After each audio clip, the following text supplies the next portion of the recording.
Well, we're back. You can see I got my furnace running, so it's kind of noisy in here, but the pillar is out because it did not work. So I think that other pillar is going to need a lot of altering too. I mean, it looks nice. We hope it works. But anyway, I'll show you what I've been doing with this one. A lot of work. And it's taken a lot of time to be able to learn and to figure out how a door sets in there, what to change to make it come up. And anyway, this is what I came up with. First of all, the angle iron is 3, let me guess, wait a minute, it's 1/8 inch by 2 by 2. 3/16 is what I originally was going to use, which would be better. Or tubing. Tubing might be the way to go. Why? Is because when I put the door on the angle iron, it wants to flex. And when it flexes, it's like a loose hinge or a worn out hinge, and then your door wants to sag because it wants to pull it out this way, so your door tends to want to fall. That was one of the issues. I also cut the corner of the cab loose again. It's all boogered up now, but we will get that straightened out. And anyway, and then I pulled this forward, not much, just a hair. But this is the pillar. The pillar is a monstrosity because I've used, these are all scrap pieces here, this and this, and I welded them in here to give this support like I did this. I thought I might as well, I had them laying up on the workbench here, you might as well just use them. So this is the top hinge. This is the one now that I'm having the most issue with, but I believe I have it in place. And so the plan, you can see how wonky I had to cut this all loose, and as a result, you can see of course the gap is from the cutting wheel itself, but you can see how far off it is. It was. And so we were going to fill all that with weld and metal. And then what my plan is to stiffen this, so I can get this thing to sit here, is we're going to take some angle iron, smaller angle iron, and put in here like this. And I will put a piece here and also put a piece right here. And that will stiffen up this 2 by 2 angle. But it has been thrashed and cut and bent and twisted, and it's just it's becoming a mess. And every time I weld on it and grind it, I make it thinner.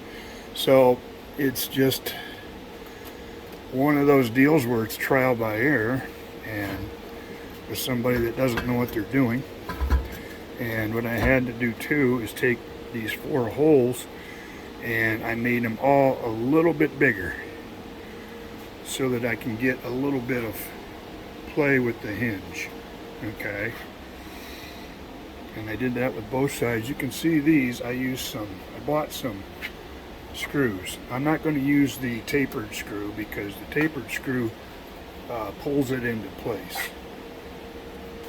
Show you what I'm talking about here. You see, the tapered screw will center it. So if you screw it in this way, either you've got to have a lot of slop in your hinge so that you can play with it, which I don't plan on doing, and I also ordered new hinges, so I've got new ones coming because there is, I believe, enough wear in these hinges that's causing the slop too. But anyway, I decided to forego using these with using these. Now these are just, you see, they're flat. so I can put these in, and then I can move these around in the oversized holes that I have here. Right now it's just temporary, everything's temporary. I just was playing with these, and you can see I had to grind the tops down a little bit because they stuck up a little bit too far. It interfered with the hinge on the door. But these have just got bolts, and these are okay. They got clearance right now, but I will eventually get these in place of the bolts, and they're just 5/16 by 18, so standard common thread. So anyway, that's where we're at. You can kind of see the bend I have in this, and it's just everything has had to. I had that in and out of that truck. This pillar, I'll bet you I've had it out of there 25 times now.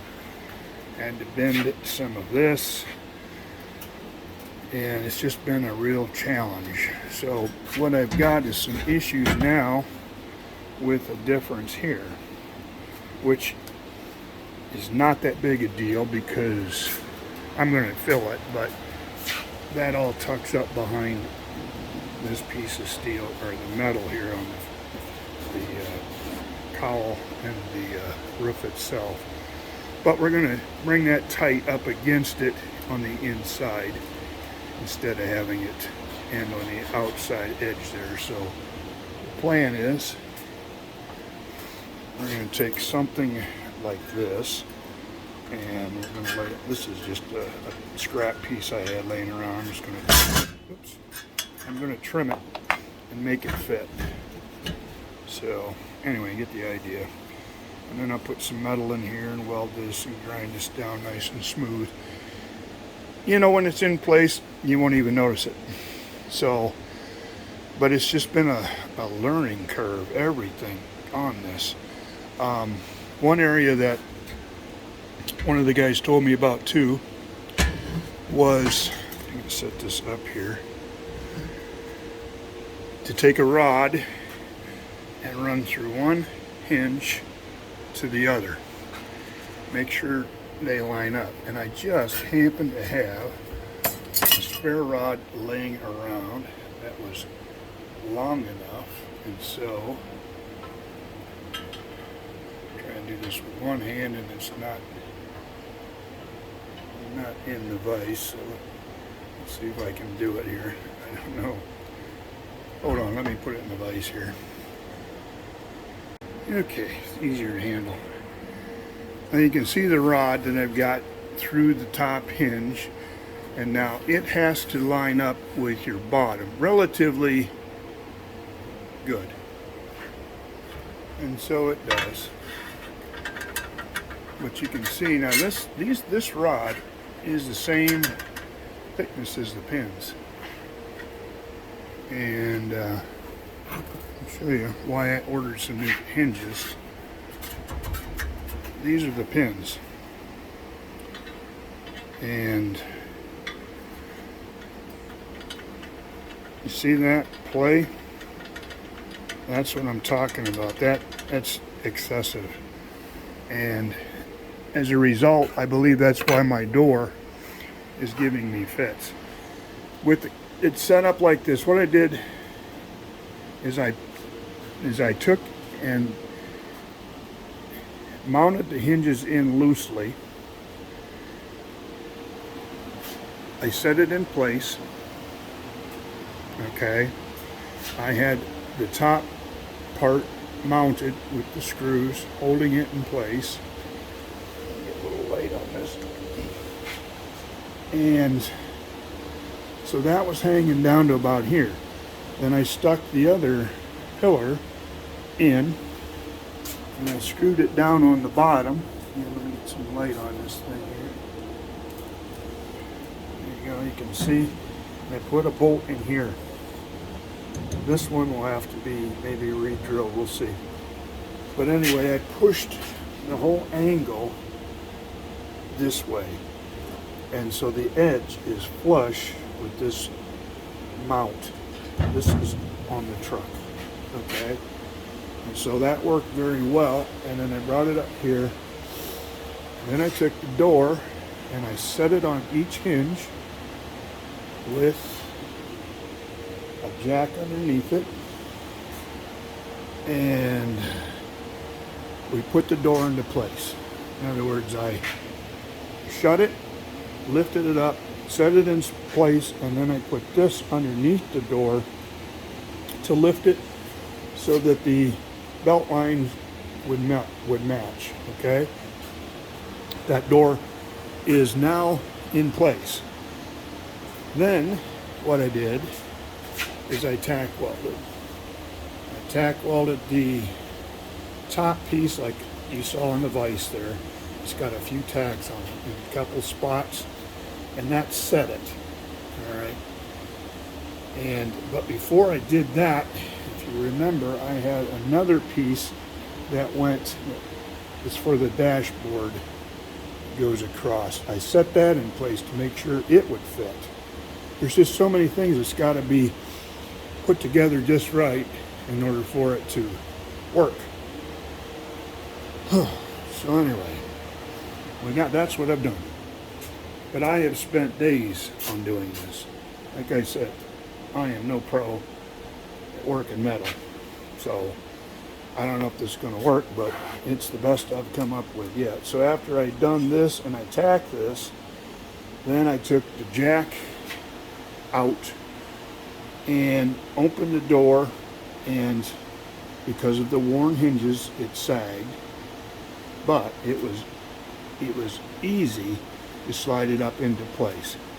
So once the new hinges get here, and I replace these hinges with new ones, I'm speculating that's going to take a lot of that slop out so that everything will sit right.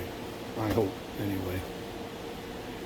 My lines around the door are still a little wonky. In the front, they're good up to about where I cut at there, and then they get real tight there, but they don't rub. But then it kind of widens out as it goes up the doorpost, and across the top it's so-so. Coming down it's good to about right there, and then it starts to widen out. And it gets down to the bottom, you know, it's got probably a 1/4 inch gap. Just setting the door in the hole and positioning it the best you can with the lift and the jack, you can't get a perfect fit. In other words, the lines are not perfect all the way around. It's just, you know, it's old. It's a 36. You know, this cab has been bounced around, and I mean, this vehicle had 90,000 miles on it. For an old vehicle, that's a ton of miles. So things have not exactly lined up. I mean, if a guy was really, really serious to fix everything, the way to do it would be to take this out, take these 3 bolts out, and then bring the bottom together. And then, you know, hopefully there's enough play. Well, you could probably do it, elongating the holes maybe in this plate here. But pulling them together and then fasten it. And I may do that because I do have new blocks that I purchased for that. It's just getting at it, and we'll see. But yeah, if I do that, that will pull this back end over, and I only got to bring it over. I mean, it's about 1/8 of an inch. So my plan is either I do that, or on the edge of the door, I've seen guys just take like a welding rod or a piece of round stock and weld it to the outside edge of the door, and then blend it in, and it'll fill that gap. So, but anyway, that's where we're at. So I'll bring you back when I get everything welded